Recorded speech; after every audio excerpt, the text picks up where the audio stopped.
Kami iyong pangaralan upang aming matutuhan ang salitang bumubuhay.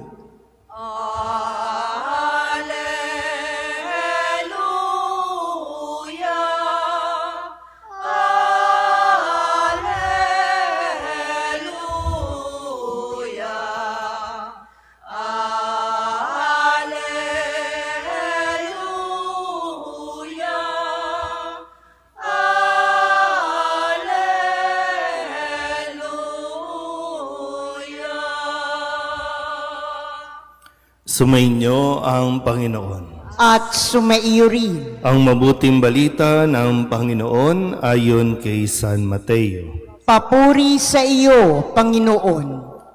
Noong panahong iyon, sinabi ni Jesus sa mga tao, ang paghahari ng Diyos ay katulad din ng isang malaking lambat na inihagis sa dagat at nakahuli ng sari-saring isda. Nang mapuno ay hinila ito sa pangpang at naupo ang mga tao upang pagbukod-bukirin ang mga isda. Tinipon nila sa mga sasidlan ang mabubuti, ngunit itinapon ang mga walang kwenta. Gayun din ang mangyayari sa katapusan ng daigdig.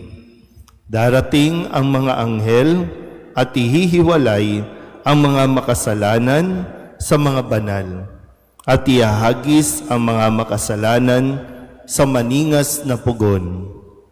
Dooy mananangis sila at magngangalit ang kanilang ngipin. Nauunawaan na ba ninyo ang lahat ng ito? Tanong ni Jesus. Opo, sagot nila. At sinabi niya sa kanila, kaya nga, ang bawat iskriba na kumikilala sa paghahari ng Diyos ay tulad ng isang puno ng sambahayan na kumukuha ng mga bagay na bago at luma sa kanyang taguan.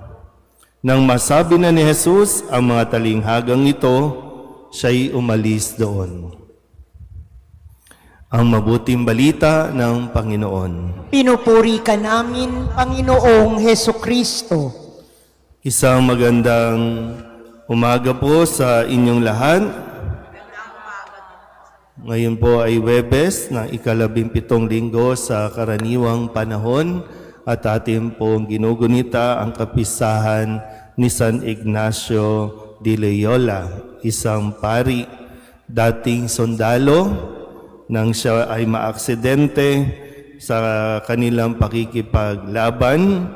Siya po ay nagpagaling o pansamantalang nanuluyan doon po sa pagamutan at habang siya ay nagpapagaling, doon niya nakilala ang Panginoon sa pamamagitan ng pagbabasa ng mga libro o aklat ng mga santo at santa, ganun din ang Biblia, kung kaya nagkaroon ng pagbabago sa kanyang buhay. Mula sa pagiging sundalo, siya ay naging isang pari at sundalo ni Kristo na nagpalaganap din ng mga nakapag-recruit din ng mga kalalakihan na siyang maglilingkod din sa simbahan. At sa araw na ito, matapos na sunod-sunod na bigyan tayo ng talinghaga tungkol sa paghahari ng Diyos, ngayon naman ay ginagamit ni Kristo na maipaliwanag sa mga tao ang paghahari ng Diyos.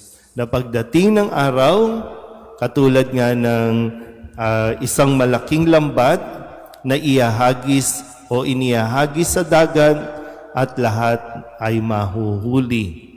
Pero pagdating ng araw, paghihiwa-hiwalayin. Ibubukod ang mga makasalanan sa mga hindi makasalanan. Ang mga makasalanan ay itatapon sa maningas na apoy, samantalang ang mga naging mabuti ay doon sa kaharian ng langit. So, matapos nga ang mga bagay na ito, ang tanong din sa atin, naunawaan na ba natin, hindi tayo forever sa mundong ito. Lahat tayo ay may katapusan.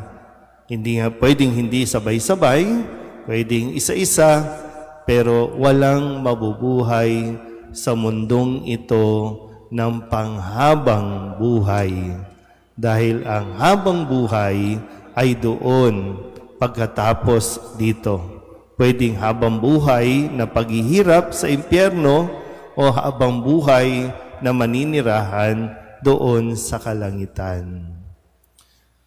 Kung dito pa lang sa lupa, hindi na natin nakikita, hindi natin nararamdaman ang paghahari ng Diyos, paano tayo papasok sa langit? Kung dito pa nga lang, kapag tinatanong ko kayo, pag tinatanong tayo, gusto mo bang pumasok ng langit? Tayo ang nagbibigay ng kondisyon, huwag muna. Hindi tayo yun. Isang araw, ihahagis ang lambat, lahat tayo mahuhuli, lahat tayo kukunin. Pero yung judgment day, yun yung mangyayari sa atin. Walang sino man sa atin ang pwedeng magsabi na ito sa langit ito kasi araw-araw nagsisimba yan. Yung mga nandiyan na mga namamasada, mga naglalakad sa kalye, hindi yan papasok sa langit. Wala tayong ganong kakayanan at hindi tayo ang magdidesisyon dyan. O pwedeng araw-araw nasa simbahan tayo, pero posible ding hindi tayo makapasok sa langit. Dahil kailangan nga natin masuri, paano nga tayo namuhay sa mundong ito.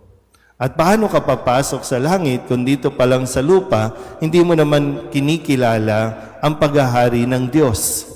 Tapos gusto mo pumasok sa langit, sino tayo para pumasok doon? Maghahari-harian tayo?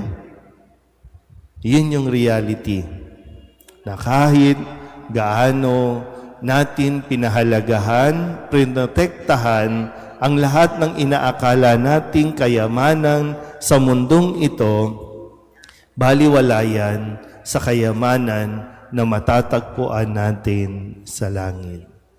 Kaya nawa, katulad ni San Ignacio de Loyola, naagapan at maaga rin niyang nakilala si Kristo, maaga din niyang nalaman ang tungkol sa paghahari ng Diyos.